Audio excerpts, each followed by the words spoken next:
Hello guys, দেখো বন্ধুরা, কেমন আছো তোমরা? আমি এসেছি কাজ থেকে, এসে স্নান ফান করলাম। এবার দেখো কত কাজ করতে হবে, জামা কাপড় পাট করতে হবে, বুঝছো? বিছানাটা কি অবস্থা হয়ে আছে, দেখো। এগুলো সব পাট করবো, পাট করার পর তারপরে ঘর ঝাড় দেওয়া হবে, আরও অনেক অনেক কাজ করবো, তোমাদেরকে সবাইকে দেখাবো, ঠিক আছে? দেখো, তোমরা কি চাদর পাট করতে পারো? দেখো, আমি নাহলে শিখিয়ে দিচ্ছি তোমাদের চাদর পাট করা। দেখো, এইভাবে ধরতে হবে, এইভাবে পাট করতে হবে, ঠিক আছে? চাদর পাট করা শিখিয়ে দিচ্ছি তোমাদেরকে। কারণ আমি শুনেছি যারা চাদর জামা কাপড় পাট করতে পারে না, যারা, তাদেরকে এইভাবে শিখিয়ে দিতে হয়।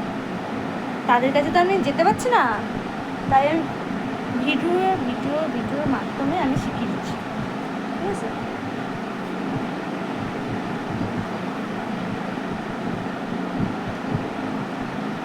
শিখলে তোমাদের ভালো, না শিখলে আমি কী করবো? আমার কিছু করার নেই, ঠিক আছে? এই পর্যন্ত থাক, তোমাদেরকে আবার